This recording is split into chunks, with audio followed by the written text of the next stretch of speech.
guztioi, datozen 50 minutotan asteburuetako iturari jarraituz, gai bat jorratuko dugu sakonien, lasai egingo dugu gainera.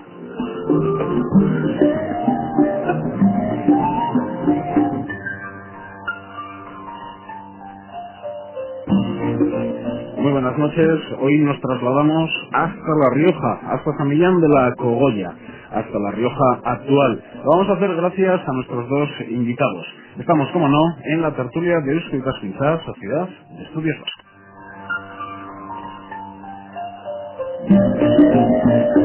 Y estamos con dos miembros activos, marco esto de activos de Eusko Ikaskuntza y también de la Sociedad Landazuri, en concreto con Alberto Garate y Enrique Kenner. Los dos, Gabón, muy buenas noches.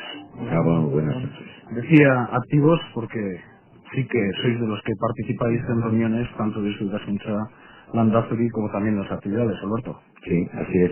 No sé si muchos o pocos en este tipo de movimientos culturales que tienen que ver mucho con el pasado, presente y futuro. En este futuro cercano, ¿qué proyectos ves para sociedades de estas características, Sociedad de Estudios Vascos, Eusko Ikaskuntza, Landazuri? Bueno, yo creo que la sociedad civil cada vez es más importante, afortunadamente, y seguirán creciendo las actividades de este tipo de sociedades. Enrique, hoy con un tema, San Millán de la Cogolla, la reja de San Millán de la Cogolla, pero por comenzar y situarnos en un primer plano, para situar bien a nuestros oyentes, San Millán de la Cogolla, Rioja, pero ubicación geográfica.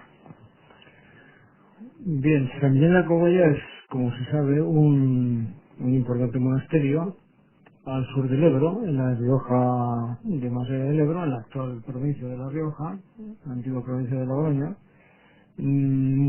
cerca de Nájera, para situarnos, y es conocido como había un antiguo monasterio, el de Suso, ¿verdad?, que eso significa arriba, y el de Yuso, actual, el más importante, por su envergadura, digamos, el de San Millán de Suso, sí. La importancia de San Millán de la Cogolla tiene una importancia en cuanto a documentos, artística. Sí, pues por esos dos motivos, ¿no? Pero de todas formas, en la Edad Media hay que tener en cuenta que San Millán era un centro de poder, no solo de cultura, sino de poder, ¿no? Es decir, que los reyes trataron, tanto los reyes navarros como los castellanos, trataron de beneficiar a San Millán, y luego, pues, por el conocido procedimiento de cuando uno piensa que va a morir, porque todo el mundo muere, claro, pues, y para asegurar el paso al cielo, pues vende viñas, vende lugares de pasto, y lo vende a San Millán. Lo vende o lo cede, perdón, muchas veces, ¿no? A veces por muy poco dinero y otras veces lo cede. Y claro, eso hizo a este monasterio y a otros muchos, pues, tener una riqueza tremenda, ¿no?, gracias a este pasaporte que digo yo. Alberto, ¿quién gobernaba en San Millán de la Cogolla? Según qué épocas.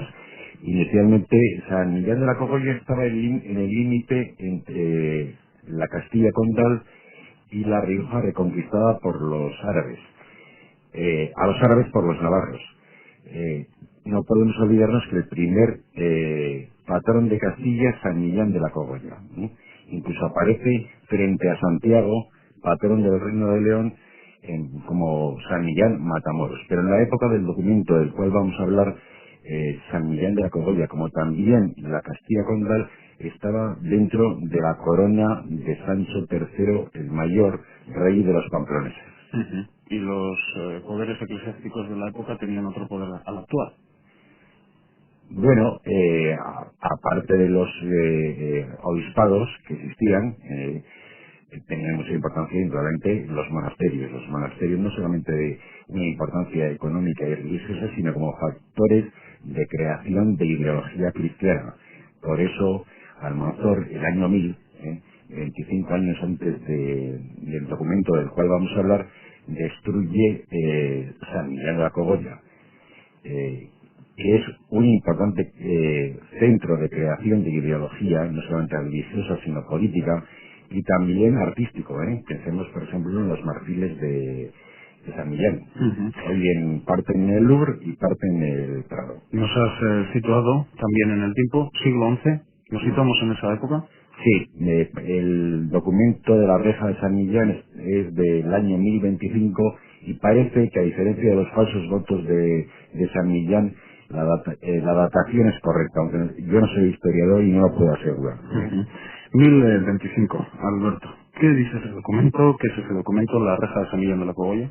El documento de la reja de San Millán de la Cogolla es una relación de pueblos de la Álava nuclear, lo que se llama la Álava nuclear, agrupada en distritos, llamados también alfoces, que en árabe significa lo mismo que distritos, de pueblos de Álava que tributaban 1, 2 o 3 rejas, luego os explicaré lo que es la reja, a San Millán de la Cogolla. ¿Solo Álava o otros lugares geográficos? En el documento del 1025 solamente Álava, incluyendo la mayor parte de Treviño y una parte alrededor de Miranda de Ebro.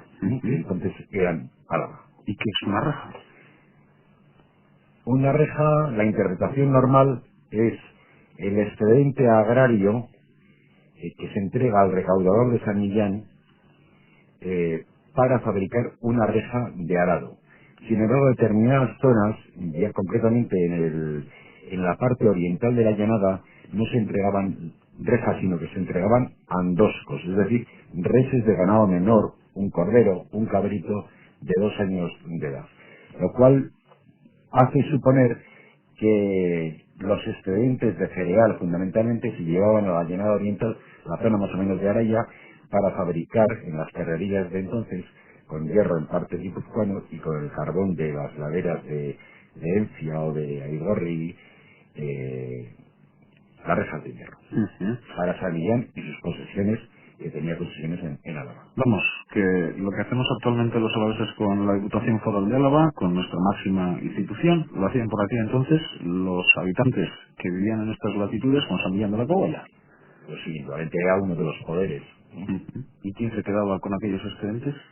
Pues con aquellos excedentes se servían para fabricar rejas de arado. Aquí hay una fabricación muy temprana, un desarrollo siderúrgico muy importante y muy temprano, posiblemente por influencia normanda.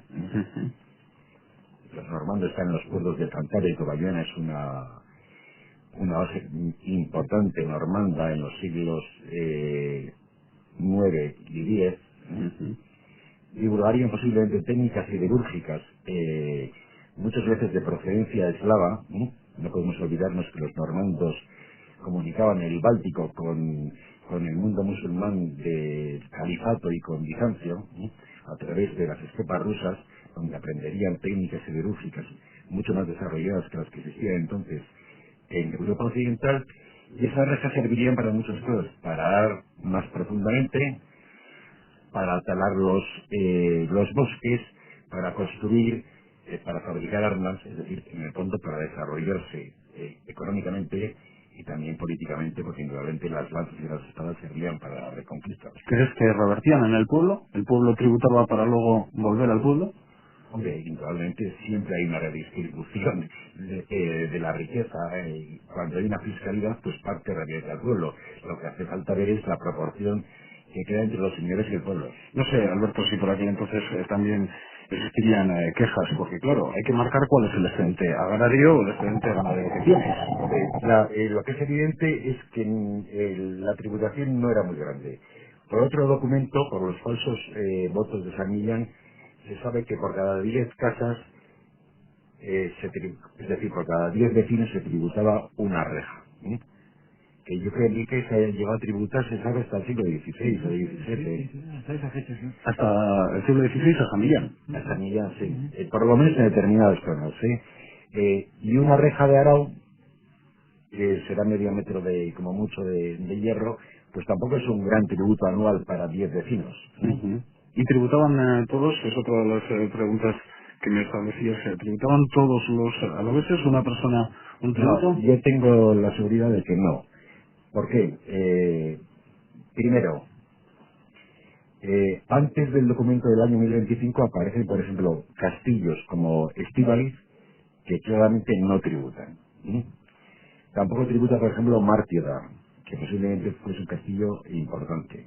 Es decir, da la impresión de que los guerreros, los milites que se llamaban entonces, no tributaban, que tributaban el resto de la población. Y hay dos zonas incluidas dentro de la Álava nuclear, que es, por un lado, una franja estrecha de Elgea a la Minoria aproximadamente, que marca, digamos, el espacio que en latín se llama res nullius, es decir, de propiedad de nadie, es decir, al no ser de nadie, quiere decir del realengo, del rey, entre los antiguos bárdulos y los antiguos caristios. Y lo mismo ocurre en el Trifinium, es decir, la zona de la Puebla de Arganzón, de la Anterilla, Zambrana, que también parece ser un sitio de confluencia entre antiguos pueblos que pertenecería al realengo y por lo tanto no tributaría. Es decir, resumiendo, no tributan ni lo que depende directamente del rey, ni lo que ni tributaban los guerreros. Ha salido un concepto, Álava nuclear, pero Enrique, ¿existía Álava? Hombre, existía cierta conciencia de una pertenencia, diríamos, como un ente superior, ¿no? Pero desde luego yo creo que ni decían Álava para el conjunto, ni mucho menos, ¿no? Por entonces, por ejemplo, hay en Navarra un Ortía Navarra y sin duda se refiere a la gente de la llanada, ¿no? Por lo demás, este uso, como se sabe, es todavía usual, ¿no? Ortiz de... Ortía Navarra, Ortiz el Alavés. Bueno, entonces todavía digo que la gente mayor dice, pues ese es Alavés y eres de Álava para decirle de nada, ¿no? Yo he oído, y no soy tan viejo, afortunadamente, he oído gente de La Rioja, sí, mi padre ha ido a Álava, ¿no? Y se refieren naturalmente que uno se iba Ha subido a la verdad. en Aramayo, por ejemplo, se dicen Álava la Guiondá, o sea, ha ido a Álava, ¿no? Es decir, el sentido de Álava sería ese. Y claro, cuando los frailes, qué sé yo, consideran un ente y hacen esta lista, es que algo había de entidad, quizá de mutua defensa, pero no sé, los medievalistas tienen que aclararnos esto, ¿no? Porque en el documento la palabra Álava... Sí, de Cerro de Álava se habla, pero no es la primera vez que aparece la palabra Álava, ¿eh? La palabra Álava aparece mucho antes, yo diría que en el siglo IX, si mal no recuerdo, en fuentes árabes, ¿eh? Se habla de Álava y Alquilá, es de Álava y los castillos que darían luego lugar a Castilla como lugares de resistencia frente a los musulmanes, frente a Pamplona, que colabora durante el siglo y medio con los musulmanes de la Ribera del Mar. Aunque Álava como entidad, Álava administrativamente, no existía. Bueno, Álava en el fondo yo creo que es más o menos el solar de los caristios, ¿eh? Tenemos que pensar que toda la zona de la Vizcaya central y oriental, así como el Valle del Deva, ha estado muy poco poblada hasta el siglo XII aproximadamente, salvo en las costas y en las zonas mineras. Es decir, que todo el interior del Valle del Deva y de Vizcaya tenía una población escasa de pastores, porque eran tierras muy poco aptas para la agricultura. Es decir, Álava comprendía la Álava nuclear, la Vizcaya nuclear, es decir, todo menos las encartaciones, incluyendo el Duranguesado y el Valle del Deva. Es decir, el solar del posterior obispado de Álava. Sin embargo, el vascuence de Vizcaya, ¿no? Sin embargo, Alberto, espero no perderme entre épocas y documentos, pero se habla a lo largo de la historia, no la historia de hace miles y miles de años, sino la cercana. Por ejemplo, Iruña Velella, como un centro importante de población, ¿era una excepción en la zona o es que de lo que fue Iruña Velella a lo que luego hemos conocido como villas alavesas o la misma capital alavesa actual, hay un salto en el cual la población de alguna manera parece que se pierde? Bueno, el que haya pocas fuentes escritas no quiere decir que la población se pierda, ¿eh? Recientemente el Museo de Arqueología, con textos fundamentalmente de Idoia Filloi y de Eliseo Gil, ha publicado una interesante guía del museo que se titula La romanización en Álava. En ella se viene a decir que la romanización en Álava es bastante parecida a la del resto de la parte occidental del imperio, si quieres, con un tono algo periférico. Es evidente que igualmente la concentración humana que hay en Velella, en la que llamamos Iruña, pues sufre un proceso no de desaparición, sino de fragmentación que daría lugar al montón de aldeas alavesas que aparecen en el documento 1025. Más a lo que conocemos actualmente. Más a lo que conocemos actualmente, porque salvo las villas tipo Vitoria o Salvatierra, prácticamente todas las aldeas que se citan en el documento de la Reja existen actualmente. Hay algunos mortuorios, y también hay mortuorios indudablemente de nuevas aldeas creadas ya en tierras marginales en épocas posteriores. Pero lo que es ya villas con sus fueros son posteriores. En este documento de la Reja, incluso tienes ahora mismo en la cabeza alguna referencia en el no hay ninguna tiempo, villa. Actualmente, algún nombre que aparece en la geografía actual también. Aparecen muchísimos. Si cogemos el primero descrito, pues os voy a decir, veo en Ubarundia, es decir, Ubarrundia, los pueblos que citan. Gamarra Mayor, 1025. Gamarra Minor, Errepana, Amárita, Mengano, Uribarri, Mengano Goyen, Guernica, que es un despoblado, Feriano, de Teloaga, es decir, de Salaza, Nafarrete, Elosu, Urnaga, que es Urrúnaga, Urbina, Angelu, un despoblado, Lucu, Arzamendi, otro despoblado, Goyain, es decir, Goyain, Bagoeta, otro despoblado. Y así, si vemos los diferentes distritos, pues encontraremos prácticamente todos los pueblos actuales de la Álava nuclear. Bueno, Enrique, entre los pueblos que nos decía ahora mismo Alberto, han aparecido denominaciones actuales del euskera. Artana, Lucu, Goyain. Sí. Bueno, es que una de las cosas curiosas cuando uno lee este documento es esa sensación un poco doble. Por un lado, nos encontramos con un documento muy arcaico, arcaico, de euskera antiguo, euskera de castellano, en fin, o romance antiguo, pero por otro lado, pues también cosas que, como ha dicho Alberto, es que nos suenan porque son pueblos actuales y unos de los hombres no han cambiado nada. El aspecto un poco arcaico ya lo señaló Coldo Michelena en su edición del año 1964, entre estos arcaicos vascos, ¿no? Hombre, aparecen, por ejemplo, muchos H's, el Orriaga aparece con el Orriaga, Arriaga con H, etcétera, etcétera. ¿Y esa H se aspiraba? Y sin duda esa H se aspiró, como en castellano, pues hasta el siglo XV, XVI, ¿no? Y luego desapareció. Bueno, desapareció primero de la pronunciación y después desapareció de los escritos. Es decir, que por rutina, en la documentación alavesa todavía muchas veces se ve Arriaga, cuando ya es H, como en español pues no se pronunciaba, ¿no? Pero como digo, esto es un documento en el cual hay rasgos muy arcaicos, pero por otro lado pues es que estamos viendo los pueblos actuales, ¿no? Y por lo demás, ya Landazuri, al final del siglo XVIII se dio cuenta de su importancia, mucho antes que naturalmente pues el padre Fita, el gran olvidado. El padre Fita era un jesuita que vivió muchos años en Loyola, y que después fue el director de la Academia de la Historia, y un hombre desgraciadamente olvidado por nosotros, ¿no? Era un catalán muy visto, y a él pues en gran parte se debe la importancia que se le ha dado a este documento. Este es un tema que me apasiona, quizás se sale un poco de la reja, enseguida volvemos con él. Perdón, Enrique, pero, por ejemplo, en este documento que traéis aparece Mingano Ngoyen, Miñano menor actualmente. Sí, bueno, esa NG hay que leerla ñ, ¿no? Miñano Goyen, sí. O sea, Miñano el de arriba. Sí. Miñano menor actualmente, sí, que evidentemente está en un alto. Sí. El término original entonces es Miñano diría, Miñano. Ese es el original. Sí. A pesar de que aquí veamos Mingano. Bueno, sí, son formas de escribir. Hay que tener en cuenta que la ñ o no se escribía y por otro lado se escribían dos n's o una n con un palito encima, que es el origen de la ñ, claro. Cuando se ponía un palito significa que se repetía dos veces, que se repetía, la n dos veces, y ese es el origen de la ñ, ¿no? Pero lo que ahora es menor, antes Goyen. Sí, Goyen, sí.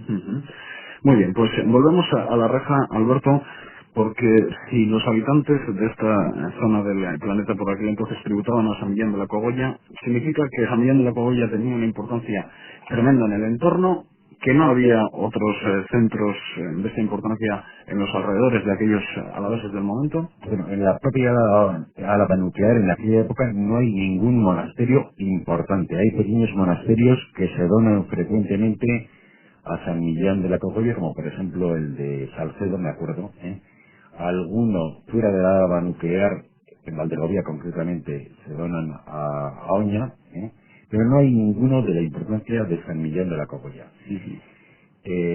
Lo que no sabemos muy bien es por qué se tributaba a San Millán de la Cogolla. Yo creo que... pero es una mera apreciación personal, que igual me equivoco, San Millán primero es el patrón de Castilla. Cuando Castilla pasa a poder de Sancho el Mayor, quiere, es mi opinión, navarrizar a San Millán de la Cogolla. Y por lo tanto, protegerla, ayudarla, etcétera. Hay que pensar que hasta poco antes de Sancho el Mayor, Álava ha estado dentro de Castilla. Ha sido frecuentemente un condado con el mismo titular que Castilla. Por ejemplo, el caso de Fernán González. Yo creo que hay... No pensemos en ideologías actuales que probablemente no tienen nada que ver, Hay que ponerse en otra estructura mental. Pero yo creo que quiere proteger a un monasterio que anteriormente ha sido protegido por los condes de Castilla. Un monasterio importante, ideológica, religiosa, artísticamente, como fuente, en realidad, del nacimiento de los principales funcionarios del reino, conjuntamente con Leire, etcétera. A ustedes les apasiona este tema, Enrique, Alberto, incluso realizan desde la Sociedad Landazuri una serie de actividades que tienen que ver con la reja y con San Millán de la Cogolla. Sí. ¿Qué actividades son? Bueno, pues por sugerencia de nuestro presidente, Alfredo Alberto Gárate, pues hace ya año y medio empezamos con unas excursiones cada 15 días, más o menos. Y entonces seguimos... es en verano, y por cierto que son excursiones abiertas a todo el mundo, ¿no? ¿Pero qué tipo de personas se juntan en esas excursiones? Pero vamos a ver. Entonces, esto quizá no lo hemos dicho, es algo horror, pero el documento refleja, y esto es el primero en haberlo visto fue Caro Baroja, en una conversación que tuve yo con él, me lo hizo ver, y creo que él nunca llegó a escribirlo, ¿no? Y entonces me dijo, mire usted, el orden de los pueblos no es arbitrario, sino que si uno se fija, es que están unos, siguen un trayecto, diríamos, ¿no? Y entonces, Alberto Gárate pues hizo la sugerencia y por qué no hacemos nosotros ese mismo trayecto. Y claro, no con esas intenciones, porque nosotros no vamos recaudando nada, pero vamos visitando pueblos, vemos cómo están las iglesias, cómo están los caminos, hablamos con la gente, y luego se prepara una documentación que se reparte a la gente, y que es realmente muy, muy interesante, ¿no? O sea, que el recorrido de Landazuri, ese recorrido que de alguna manera los periodistas hemos conocido de una u otra manera, tiene que ver con este documento. Sí, claro, sí. ¿Alberto? Sí, bueno, hay que pensar que había un gran camino en Álava, ya desde la época romana, que es la calzada que iba desde Burdeos a Astorga, que atravesaba toda la llanada, desde Hernate, es decir, desde la actual límite entre Álava y Navarra hasta el Ebro. Entonces, el recaudador normalmente, salvo en zonas más intrincadas de tipo montañoso, donde curiosamente además no cita los pueblos, por ejemplo no hay citas sobre Cigoitia, ni Cuartango, ni Orcabustay, ni Cigoitia. Es decir, aparecen citados los valles, pero no los pueblos. Luego, yo pienso porque en realidad todavía eran comunidades de valle con propiedad colectiva, con pequeña presencia de la propiedad o posesión particular. Bueno, pues como decía, normalmente el recaudador en las zonas llanas viaja alrededor de la calzada romana Burdeos-Astorga, haciendo recorridos siempre en el sentido contrario al de las agujas de reloj. Nosotros procuramos respetar el mismo orden, pero a veces nos lo saltamos porque hay dificultades, y máximo cuando, por ejemplo, hay una autovía, un pantano, o un pantano, porque un tema, por ejemplo, una zona apasionante muy importante yo creo, en Álava, que es la zona de Gamboa, la reja le llama Gamboa, pues no se puede visitar indudablemente en el orden, ni en el orden citado por el recaudador. Vamos a ver, cuando se el coche 1200 veces, igual no te llevan al pueblo. No, aparte que hay pueblos que han desaparecido, pues por ejemplo Mendizábal me parece que es uno de ellos, ¿no? En Gamboa, por ejemplo, está Leete desaparecido, Sábarri desaparecido, Arguillana, Harina desaparecido, Mangara, que existe, que es Nanclares, Mollo desaparecido, Aroma desaparecido, Marieta, Zuazu desaparecido, que yo sepa, Marieta que existe, Azúa que medio existe, etcétera, etcétera. Algunas de esas localidades no existe hoy en día ni una piedra. Ni una piedra, bueno, eso hemos visto hablar, Enrique. Sí, claro, sí. Cuando un pueblo desaparece, es decir, como se dice en alavés, cuando se convierte en un mortuorio, pues a veces ocurre que efectivamente pues la destrucción ha sido total y se llevan piedras, luego las iglesias desaparecen hasta los sillares más bonitos, etcétera. ¿Hay riesgo evidente de que algunas de estas localidades que hoy no tienen habitantes de lunes a viernes, quizás sí alguno de fin de semana, que ocurra lo que ha ocurrido a lo largo de la historia, o ese riesgo ya no existe entre las localidades? Nosotros hemos visto, por ejemplo, fotos de Nanclares de Gamboa con unos arcos góticos que hoy no existen. Hemos visto en otro pueblo que no voy a citar, también de la zona de Gamboa, la iglesia convertida en el pajar de un señor, digamos, bastante poco urbano. ¿Por qué no lo dice? Porque en este momento no me acuerdo. Hemos visto en Mendijur. Ese era Nanclares, sí. No era Nanclares, era otro muy cercano. Donde vive un pastor, pero no recuerdo su nombre. En Mendijur hemos visto, por ejemplo, que se ha caído la campana sobre la bóveda de una construcción de finales del siglo XVIII, pero al lado hay cagado, y perdón la expresión, por las palomas, un San Sebastián gótico. Hemos visto Pirieno, que tiene un magnífico retablo en peligro. Hay mucho riesgo de pérdidas, no solamente por latrocinio, sino por el paso del tiempo en Álava, porque indudablemente tenemos una iglesia pobre, yo creo que hay que decirlo, con un patrimonio muy numeroso.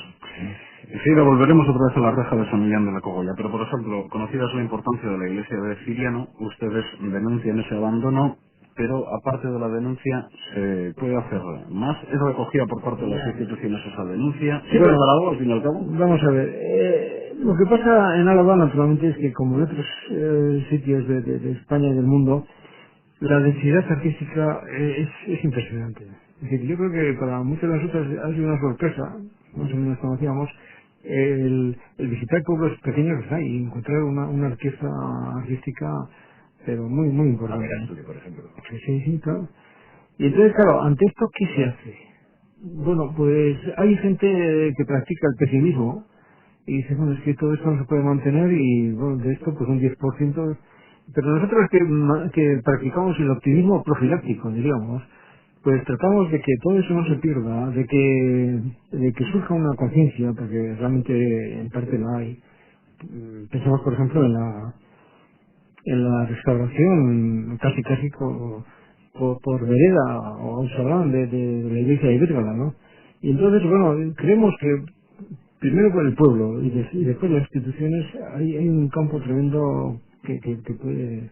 Claro, hay problemas. Por ejemplo, Ciriano pues tiene muy poca población. Sí, por mucho solar que hagan. Luego, por otro lado, para la iglesia lo más importante indudablemente no es el arte, sino la pastoral. O sea, hay iglesias de interés artístico, muchas, pero que tienen muy poco interés pastoral, ¿no? El tema es difícil, pero claro, es que aquí hemos pasado de una teocracia al olvido de muchas cosas, ¿no? De tal manera, Álava está bien comparando con otras provincias. Por ejemplo, el tema de Burgos es de verdadera angustia, ¿Ustedes incluso desviarían alguno de de las inversiones de la Diputación Foral de Álava para este tipo de cosas que estamos hablando? Museo Artium, estamos hablando también de inversiones, algunas de ellas que tienen que ver con nuestro patrimonio, la Catedral de Santa María, por poner un ejemplo, pero ustedes creen que, bueno, Yo creo que la función de presupuestaria corresponde a las juntas generales y nosotros por el momento no hemos sido elegidos para las juntas generales. O sea que de momento No, hay muchas finalidades en la vida, no solamente las culturales. Claro, por otro Primero lado, comer, sí, primero claro. comer, vestir y tener una casa. Pero claro, aquí hay un asunto que puede ser también una vía de esperanza. Es decir, ya sé que esto hay vaivenes y altibajos, pero da la impresión de que la gente, pues, en este momento, quizá por la carecía de la vivienda en Vitoria o en las grandes ciudades, pues vuelve a los pueblos o quiere ir a los pueblos y claro, bueno, yo me pregunto, bueno, ¿esto de vivir en un pueblo no son más que derechos o son también obligaciones? Sí, hay Es decir, muchos puntos. participar en veredas, en la vida del pueblo, o es ir allí a partir de las 7:30 de la tarde y quitarse los zapatos con las zapatillas y plantarse delante de la televisión. Es decir, yo qué sé yo, pensaría en que también hay ciertas obligaciones y que esos pueblos tienen que seguir viviendo con su personalidad y artístico-cultural, etcétera, ¿no? De todas maneras, lo que es evidente es que expolios que se efectuaron en un pasado no muy lejano no se volverán a producir. Por ejemplo, hemos visto en Betolaza la iglesia convertida en un centro cívico, digamos, porque el retablo fue llevado a una parroquia de Valencia.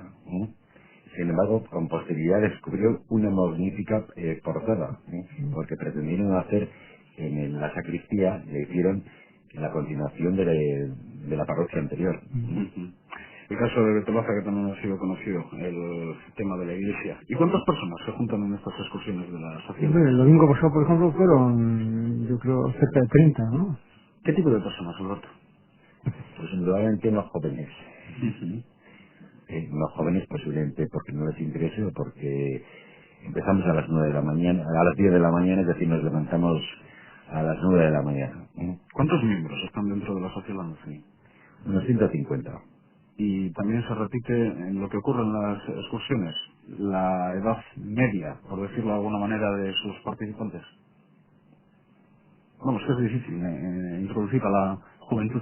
Hombre, yo entiendo que los jóvenes tienen que ir con gente, habitualmente con gente de su edad, ¿no? Aprovechamos para hablar de otras cosas, aparte de arte, pues también de historia, etcétera, pero bueno, los intereses cambian con la edad, y es normal. Una virtud de la sociedad Landazuri es que es muy plural en el pensamiento. Yo creo que sí, ¿no? Yo supero, sí. En alguna ocasión he comentado con Alberto Gárate que lo que actualmente está pasando en la sociedad en cuanto a que es muy difícil juntar a personas de diferentes ideologías, pensamientos, pues en Sociedad Landazuri quizás ahí sí que están una serie de personas que quizás ideológicamente no tengan nada que ver, ¿no? No, recuerdo que alguien recién entrado a la sociedad decía, este es el único sitio en Vitoria en que se puede discutir con toda libertad. Hombre, eso es una exageración, pero yo creo No que está es prohibida la decir, política. hombre, no está, por cierto, hombre, los estatutos hablan, y la declaración fundacional, ¿verdad?, hablan de que nosotros, naturalmente, siendo una sociedad apolítica, no somos totalmente ajenos a los intereses políticos que al final son los intereses ciudadanos, colectivos, ¿no? No seamos niños, ¿no? Se han visto también envueltos en una polémica, la del Murillo. Alberto. Yo creo que no. Aparentemente sí. Nosotros lo único que decimos es que nos interesaba que el Murillo, que nos parece una obra importante, y más en Álava, pues se quedase en la provincia. Pero indudablemente no entramos en calificar a las personas, ni por supuesto entramos en el tema del dinero, porque no somos especialistas. Pero entendemos que así como en Sevilla habrá muchísimos Murillos, en Álava no hay ninguno. Ahora no discutimos, no hablamos de precio, Volviendo al tema del día a día y la actividad de la sociedad Landazuri, muchas veces lo que he comentado de El Murillo es lo que llega a los medios de comunicación y no pues ese trabajo de fin de semana, y no solo de fin de semana, alrededor de estos temas que tienen que ver con el patrimonio por ejemplo, esto que estamos comentando de la reja de San Millán de la Cogolla, en los pueblos alaveses con ese carácter que suele marcar esos sanbenitos, a los alaveses, ¿cómo les reciben? ¿Con qué sensibilidad les reciben en los pueblos? Pues en general muy bien, ¿no? Incluso algunos extraordinariamente bien. Nos han abierto las puertas a carreras particulares, a centros de, pues a sociedades gastronómicas del pueblo, etcétera. Y bueno, recuerdo que el otro día en Urabain decía el que hace de alcalde pedáneo que estaba encantado y que habláramos mucho de Urabain, ¿no? Ujú. Alberto, ¿alguna anécdota en todos estos recorridos? Bueno, pues en algún caso hemos pateado muy bien.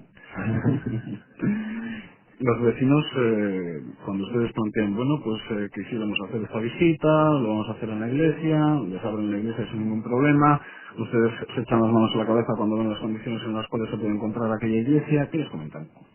Pues que hablemos del estado del patrimonio, se quedan bastantes de ellos a escuchar las explicaciones, les dejamos la documentación habitualmente, salvo cuando viene mucha gente y no nos quedan ejemplares, Ellos están orgullosos de que nos fijamos en sus pueblos, porque en Álava, en mi opinión, yo soy del Goierri, hay un problema bastante gordo, y es que Vitoria, que es una ciudad pequeña, que en mi opinión debe de crecer, sin embargo desconoce totalmente su entorno. Vive de espaldas en parte a la provincia. En Vitoria se conoce los pantanos, incluido el Garallo, se conoce las bodegas de la Rioja Alavesa, pero no se desconoce, por ejemplo, Ayala, se desconoce Valdegovía, pero se desconoce incluso a Verasturi, que es una maravilla, ¿no? Al fin y al cabo también a veces se repite con lo que se quedaba fuera de la reja de San Millán de la Cogolla, ¿no? Valdegovía, La Mayona, Ayala. No, pero es que incluso la llanada no se conoce bien, ¿no? Ujú. Es decir, Yo diría que la pérdida del anclo para el conocimiento de la provincia ha sido terrible, ¿eh? ¿Por qué me sacas ahora aquí hablando? No, se me ha ocurrido de repente. porque era un medio para que la gente se desplazara, bueno, pues ahora te bajas a esta estación, sí, era un medio de comunicación, claro, sí. Y luego yo creo que para conocer la provincia hay que andar, porque además se ve muy sesgadamente. ¿Compartes esa opinión de Alberto Gárate? Es algo también que de alguna manera desde diferentes latitudes se ha escuchado respecto vitorianos, alaveses, conocimiento de lo que les rodea. Sí, bueno, realmente se podía hacer, bueno, yo no quiero aparecer aquí como un hipócrita y un arrogante, pero realmente si hiciéramos una prueba, vamos a la calle y ponemos algunas fotos de Gomecha, que está aquí a 4 kilómetros, Lasarte, o ves que si yo, pues Estíbaliz, y mucha gente es que no identifica, y eso por cierto significa dos cosas: primero, un fracaso de la escuela, ¿no? Y segundo, un fracaso de los medios de comunicación. Ya sé que me encuentro en uno de ellos, pero y probablemente un fracaso general de todos nosotros, ¿no? Pues bueno, desde luego cuando uno recuerda los tiempos de escuela, sobre Álava más bien poco. Actualmente no lo sé, Enrique. Ya, hombre, a principios de este siglo no, perdón, porque ya estamos en otro, pero a principios del siglo XX, Landeta, Eduardo Landeta, que era un hombre muy inteligente, suele decir: ay, estos chicos nuestros que saben el nombre de los picos del Himalaya y desconocen los picos, los montes alaveses, ¿no? O vascos en general. Y Enrique, Bueno, estás hablando en Radio Victoria, que se levanta una baldosa y lo contamos. sí, pues francamente esto pues quizás sigue pasando, ¿no? A pesar de que los medios para reconocer los montes vascos son infinitamente superiores a los montes de cualquier parte del mundo, ¿no? Alberto, decías que eres de origen Goierri. ¿No sucede lo mismo en Guipúzcoa, Vizcaya o en Soria? No, yo creo que el poblamiento de Guipúzcoa es muy diferente del Alavés, ¿eh? O sea, está mucho más equilibrado la provincia en relación con la capital. Con capital que, insisto, son pequeñas, porque yo creo que el futuro pasa por una macrociudad vasca, ¿eh? Eso me suena a algo que suele decir Abelino Fernández de Quincoces. Pues sí, es que Abelino es un hombre que sabe bastante. estos temas. ¿Qué quieres decir con el futuro está en una macro ciudad vasca? Sí, lo que quiero decir es que digamos que la provincia es desconocida por los vitorianos, no significa que reivindiquemos necesariamente una Álava, la continuación de un modo de vida rural tradicional en Álava, porque eso indudablemente no es posible, ¿eh? O sea, hoy se necesita mucha menos población para conseguir la misma producción agrícola que hace 40 años. Pero esto de macrociudad, ¿me quieres decir aeropuerto? Uno, pero importante. ¿Repartir servicios entre las tres capitales? Yo creo que esto no es un tema de debate hoy. Es que claro, me sacas el ángulo ahora la No, macrociudad. lo que quiero decir es que, es lo que he dicho, una cosa es el desconocimiento de las zonas rurales y otra cosa es que no propugnamos la vuelta a un género de vida tradicional y a una vuelta al campo y a que Vitoria siga siendo una ciudad de la población actual. Bueno, vamos a volver. Quiero no confundir las cosas. Vamos a terminar otra vez con la reja de San Millán de la Cogolla, pero hablar de los tributos de 2025 de los alaveses, de los habitantes de esta zona del planeta a San Millán de la Cogolla, nos han llevado también al presente de los pueblos de Álava, las actividades también presentes que realiza la sociedad Landazuri. Por cierto, no sé si para un futuro se plantean, Alberto, algún cambio o alguna forma de que de 30 pasemos a 100, o tal y como están bien. Pero es un trabajo bastante impro pasar de 30 a 100, no nos olvidemos. Pero de momento, tal y como 3 días, están contentos y creen que aunque cumplen con su realmente la gente que se quiera apuntar, pues se puede apuntar. El domingo pasado en 15 partiremos a las 10 de la mañana de Guino, pasando por Ilarduya, Albeniz hasta Mézaga. Pues un ejemplo de excursión. Pero volvemos al documento, a San Millán de la Cogolla, a la reja. Siempre cuando se habla de San Millán de la Cogolla, con ese conocimiento popular y con esas palabras también populares solemos hablar en muchas ocasiones los periodistas, se dice que primero son documentos de romance, primer documento escrito de euskera aparece en San Millán de la Cogolla. ¿Correcto, Enrique, o no? Bueno, es decir, antes de este documento he sabido que aparecen unas glosas, es decir, unos comentarios en euskera en la documentación de San Millán. No, es decir, el documento del que estamos hablando es de 2025 y el otro es anterior. Bueno, entonces, es verdad que hay una frase que por cierto es enigmática. Es un comentario en euskera, digo, que no es de extrañar porque no había población vascófona allí, ¿no? Es un comentario al margen de una especie de himno en latín, ¿no? Y esto es de 1025 y, hombre, tampoco es un texto, en fin, hablando con rigor, esto no es un texto, son nombres de lugar, pero muy interesantes, claro. Y para la historia de la lengua vasca muy de un gran interés porque es que realmente, como los textos vascos empiezan muy tarde, hay que tener presente que, por ejemplo, tarde de escribirse. Sí, el primer libro vasco es de 1545. Bueno, seguramente hubo una primera edición del libro de Chepare, un cura pues que por cierto hacía poesías amatorias, ¿no? Que es como entra en la historia, ¿no? ¿Y ese primer documento, esas primeras frases en euskera, de qué año? Bueno, pues es del siglo X, es decir, un siglo anterior a lo que estamos hablando, ¿no? Que por cierto, bueno, esto es nos llevaría muy lejos, ¿no? Pero hoy yo creo que fuera de personas que tienen la mente un poco nubilada, lo de las rosas de San Millán no son realmente castellanas, ¿no? De lengua, sino es que es navarro, riojano, aragonés, ¿no? Pero bueno, hay una ideología en torno a eso y bueno, todas esas cosas a mí me dejan un poco frío, ¿no? Pero bueno. Quiere decir que por aquel entonces el romance de alguna manera tenía dialectos. No, sin duda, sí. Precisamente yo creo que gracias a los trabajos de Sirvide y Miriana Ramos sabemos pues que hay que tirar un poco más al oeste para encontrar los primeros restos, rasgos y características del castellano, es decir, hacia Valpuesta, etcétera, ¿no? Y el euskera tenía también dialectos como los tiene actualmente. Sin duda había una especie de protovasco, porque claro, los dialectos se acaban acercándose y se separan. Esto es evidente, por ejemplo, en el caso del griego, ¿no? Y sin duda, los dialectos vascos, digamos, hacia el siglo X estaban más unidos de lo que después han estado, ¿no? Pero sin duda también había rasgos. Por ejemplo, los nombres vascos que hay en la Alta Rioja denotan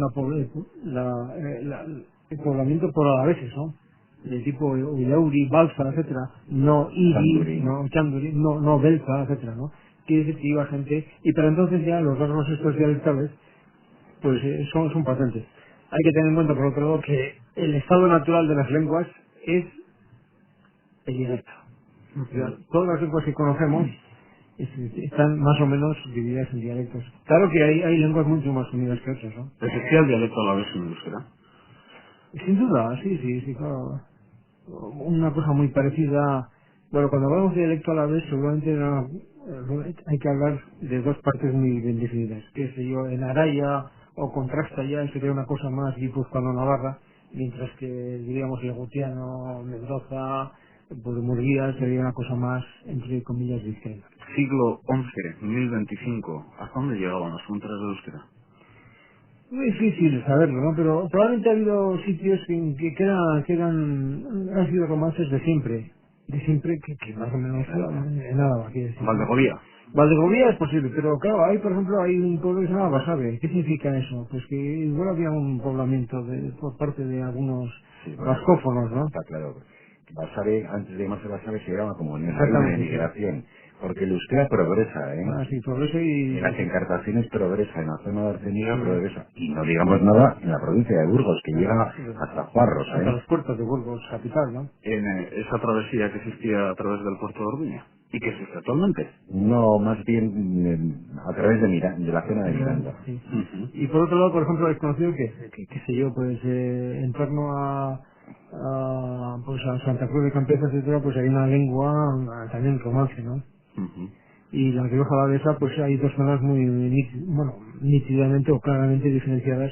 Una es vascófona, la parte más del occidental y del monte, mientras que las partes bajas y orientales son de carácter romance. Pero no tiene ninguna duda Enrique Kenner que en 1025 todos estos pueblos del norte de la llanada que antes nombrábamos tenían como lengua el euskera. Sí, sin duda, sí. Lo que pasa es que, por ejemplo, como digo, ahí aparece, pues, se llama Morillas, Salvador, etcétera, esa parte de, y Salinas de Añana, son romances, sin duda, ¿no? Bien, bueno, bien. No olvidemos del latín, ¿eh? La lengua de los notarios y de los obispos, ¿eh? Y de San Millán de la Cogolla. Y de San Millán de Cogolla. Por lo menos la lengua oficial, a veces es la lengua hablada, ¿eh? Vamos terminando, pero una cuestión que también ha tenido sus debates en Logroño capital y que ha levantado alguna ampolla por eso de no ponerse en estructuras del pasado, sino en estructuras del presente. El euskera estaba establecido en ciertas zonas de La Rioja por traslados, gentes que se movían de aquí para allá, o ¿qué pasa? ¿Por qué Saray y demás tienen tantos términos en euskera? Gran interrogación. Es decir, efectivamente, el problema se plantea en los siguientes términos.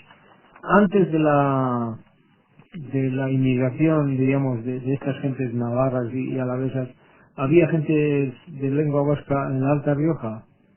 Pues no sabemos, francamente no sabemos. Hombre, a mí En San Miguel de Pedroso cerca de Bilbao, parece que sí. Es decir, hay restos que de un carácter muy arcaico, ¿no?